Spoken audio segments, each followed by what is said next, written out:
The moderator for the session is Mr. Anil Radhakrishnan, Chairman, Shipping and Logistics Committee and Director, Bombay Chamber and CEO, GMR Group. A huge round of applause for Mr. Radhakrishnan. And our panelists are Mr. Ajay Thampy, Chairman, Navio Shipping Private Limited, Mr. Vivek Kele, Director, Teamglobal Logistics Private Limited. I can't hear those claps. Thank you. Mr. Gaurav Gupta, Managing Director, DSV Solutions Private Limited. Ms. Salonee Agarwal, Head National Transports Operations, Hindustan Unilever Limited. And Mr. Pavitran Kalada, Managing Director, Indian Subcontinent PSA BDP. Over to you, Mr. Radhakrishnan. Good evening, all. Good evening. We'll have a rapid-fire session. Since you all are here, and I don't want to lose the wisdom of almost combined more than 120 years of experience in shipping and logistics. So we thought we'll share our thoughts. And to add to that point, all these panelists except Salonee, we all started shipping together, and we have it's like a friends panel. So I'll just start with Salonee. What do you think? How is Unilever adopting to this changes? The geopolitical, there are a lot of stress being happening, a lot of uncertainties from the one of the largest consumer brand. How you are? What's your anticipation and how are you managing this? So, firstly, thank you, Anilji, for the question and privileged to be here. I think I will answer more from an overall supply chain strategy than just looking at it from a logistics and shipping point of view, because we need to look at end-to-end supply chain disruptions that are happening because of the evolving geopolitical issues. So the first thing that a company like HUL, is it audible now? Yeah. So the first thing that a company like HUL does as part of the strategy is to be immaculate about cost management. I think it's very, very important to be able to manage costs, to be able to absorb shocks. So I think that is the first thing that is a part of our strategy. The second thing, and again coming from an overall supply chain strategy point of view, is to ensure that we have distributive manufacturing, warehousing, and also the ability, and supplier base, also the ability to service customers from anywhere, any of the warehouses. I think that is also helping us build a resilient supply chain, and very, very important given, geopolitical issues can erupt anywhere. And also, of course, with all the things that are happening globally, important to build that supplier network and supplier base without affecting the chain. So that's, I think, the second part of what we do. Third would be in the area of use of green energy, especially in the area of manufacturing. I think, I can say that 100% of our factories are green factories now with the use of biomass boilers. And we're also going to step this up in the area of logistics, as the maturity increases in the areas of sustainability, even in logistics, and use of alternate fuels. The fourth thing would be use of digital technology and analytics to drive better prioritization and decision making. Again, these are all things and tools that are available in our system to be able to build resilient supply chains. Post-COVID, and especially with the multitude of events that are happening globally, the risk perception in our system has increased. And therefore, very, very important to create BCPs, what we call as business continuity plans, within different verticals, to be able to ensure that we tide over any such issues that come over and provide seamless service to our customers and consumers. Thanks, Salonee. Ajay, next to you. See, you have built your own logistics space, and moving forward, what's the kind of the strategy or the looking at the disruptions? How you would like to position Navio shipping? Good evening to all of you. We positioned in this region, especially India, it's got a vast opportunity and potential. And geographically also, we have approachable to the vaster trade. So, as a logistics company as well as a shipping company, when we say shipping, we are into the non-vessel operating side also, where we are looking at new trade lanes or new gateways into the larger market. So, on those lanes, we are introducing our new trade lanes initiatives.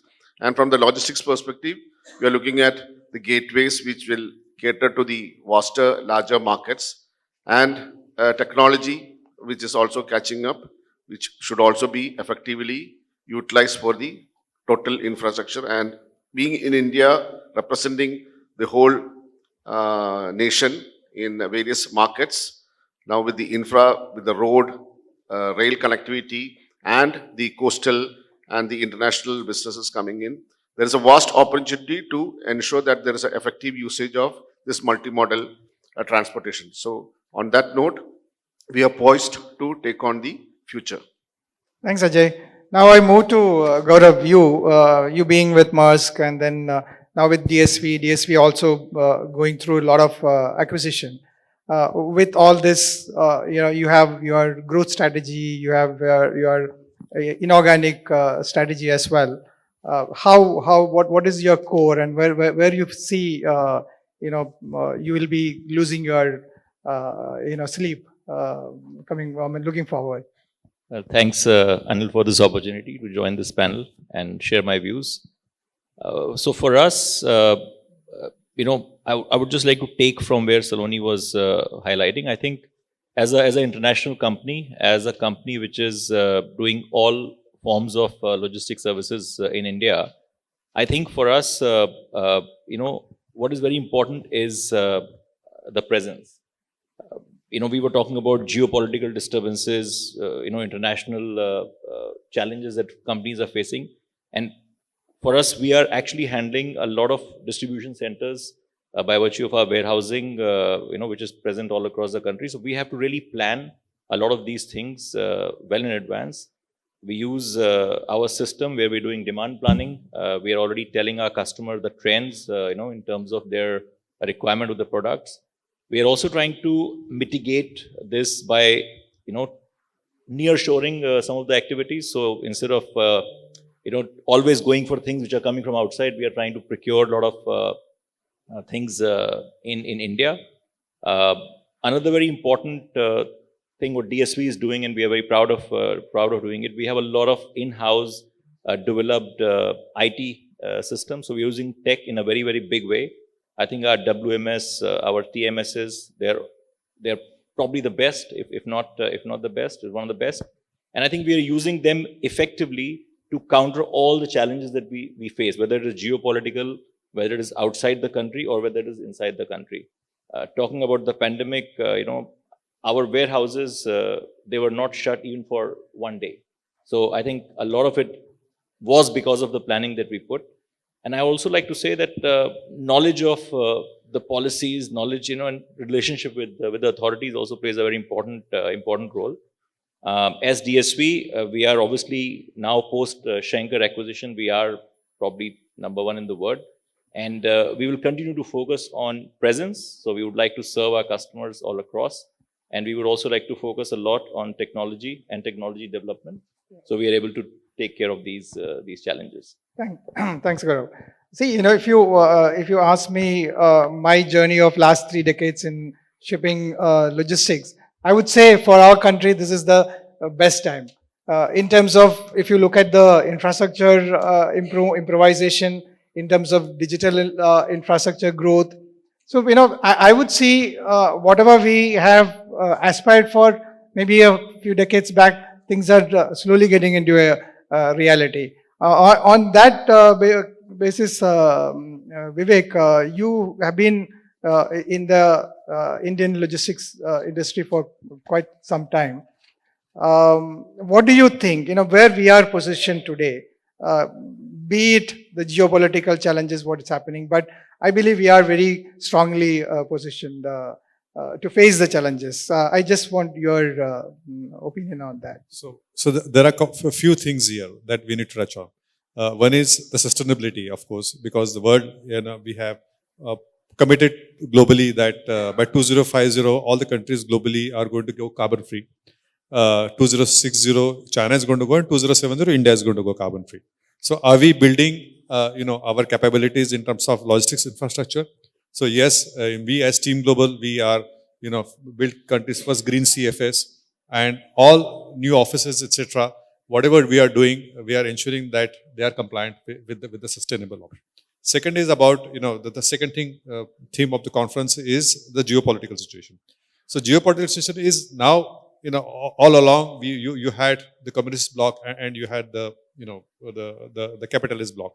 Now all, and for the longest time that was there, and then you had the free trade agreements that came in, and now all of a sudden all that is going away, and each and every country is becoming more and more protectionist, and there are tariff wars. I think what is required here is how do you make your service offerings more versatile, and how do you ensure that how do you insulate yourself from these changes which are happening very dynamically. So that's how we have spread our services into multiple logistics services. That is one. So that when you're offering air freight, sea freight, warehousing, CFSs, various. So you spread your risk. That's one.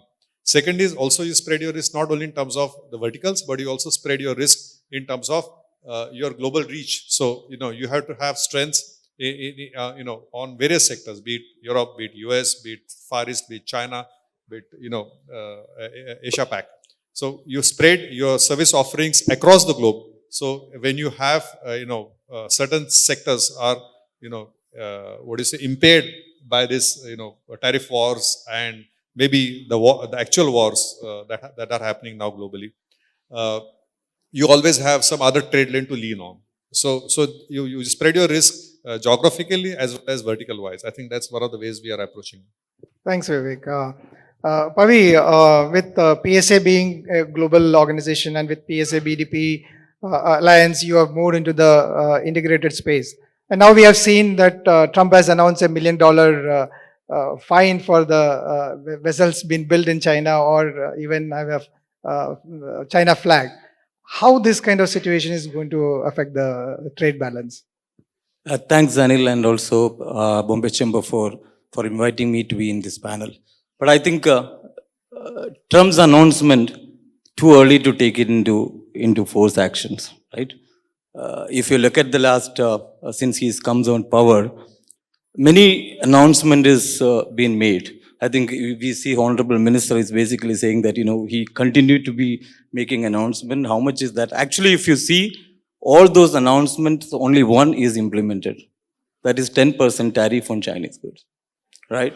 So I think this is something which come back to the main point today. The only certain things is uncertainty since COVID. So one is, we can always say that, so only certain is uncertainty. So every day morning what we wake up, they make the decisions how it comes in.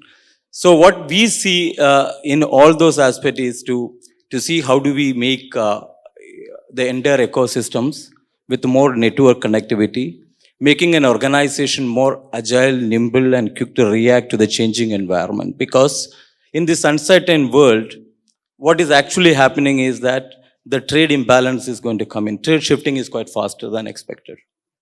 And in those environment and ecosystem, the survival or a better efficient supply chain planning come from an organization which is nimble, agile, quick enough to take a decision in a compliant and effective manner, which is also play the digital path in the complete system, right? Because you can't do, we used to see a world where say that, hey, I'm going to build an IT infrastructure which will enable me to see the entire see-through visibility. But that is actually changing.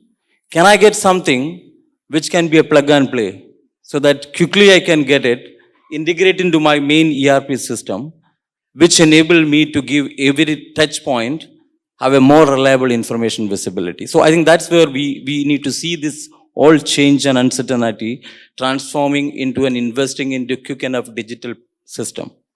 And that's where PSA BDP comes in place. So we remembered when the COVID, post-COVID, I think COVID time, it's okay, everything was acceptable.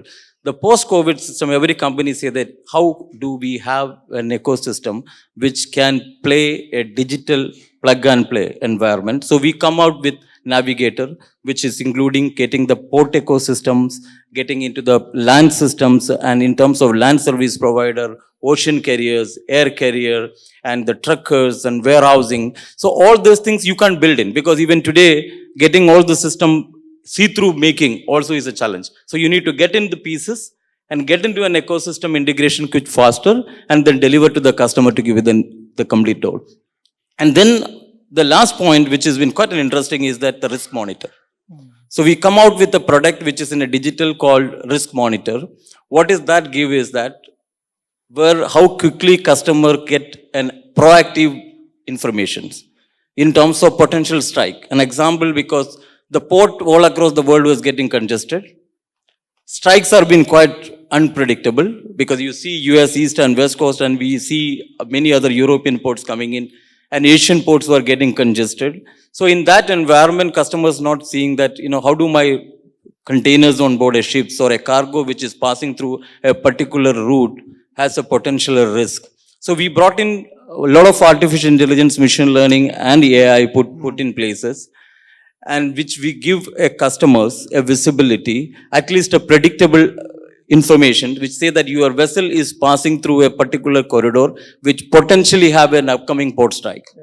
Or there is a natural calamity, which we are seeing quite often now happening with the temperature rising, right? Yeah.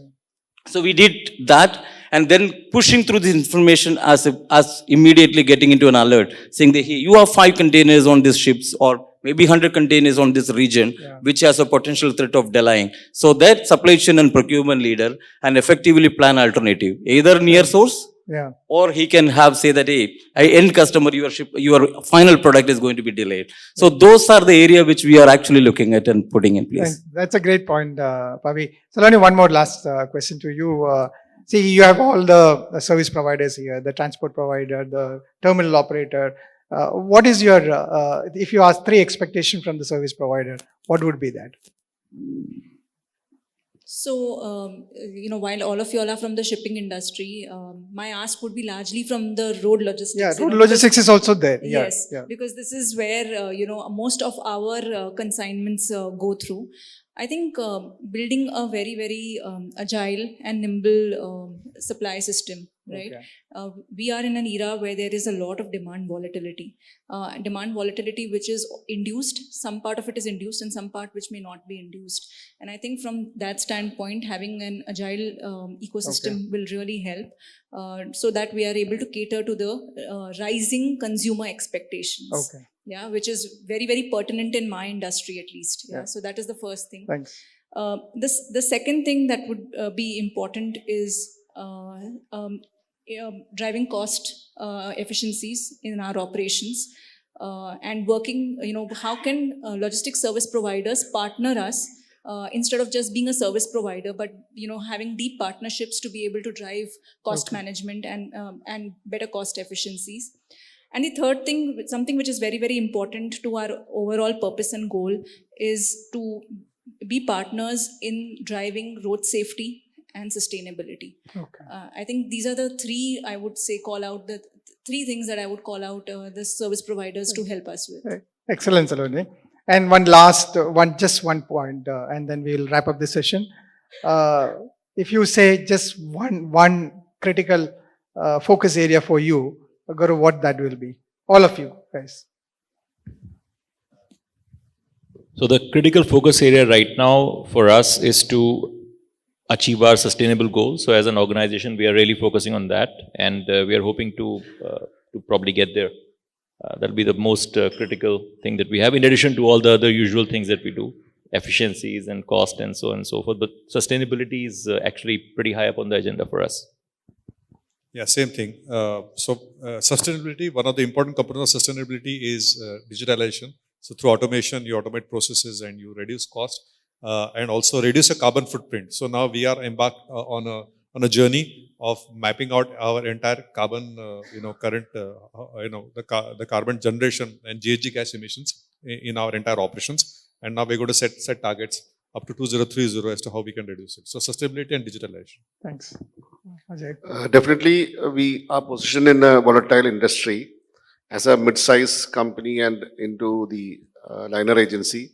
Risk mitigation is one core area which selection of the customers, maybe the vendors, all those things, and we have put in all into this IT platform which we are now developing, which will all erase to an extent, but still risk mitigation will be one of our core critical. Thanks, Ajay. So for us, I think we wanted to walk the talk what we do because our customers is increasingly seeing sustainability as a very important focus. So we put a heavy investment in bringing in high heavy duty ECVs, container transportation trucks into the country. I think it's in the public domain. We are the first one in the country who has brought in the trucks. And actually these trucks is operated through a solar power. Thank so you. that's where we are partnering with our customer, creating a value. I think the point what you raised it very clearly. Can I take a return out of it? I think it's a long go, right? So, but still we decided to see that we don't want it to be, recovering us as a cost, but how do we create a value ecosystem to our customer by partnering them in a long-term goal? Yeah. So that's where our priority is at, and will continue to be our priority. Thanks, Pavi. Like what I mentioned, we tried our best to have a rapid fire session here. We would love to discuss much more on these topics, but maybe next time. Thanks, Salonee. Thanks, Pavi, Ajay, Vivek, and Gaurav. And thanks to you all for patient listening. Thanks a lot. Thank you, gentlemen and lady, for the insightful discussion. To present mementos to our panelists, may I request Ms. Pinky Mehta, our President, and Mr. Sandeep Khosla, our Director General, to present them with the mementos. A huge round of applause for them, please.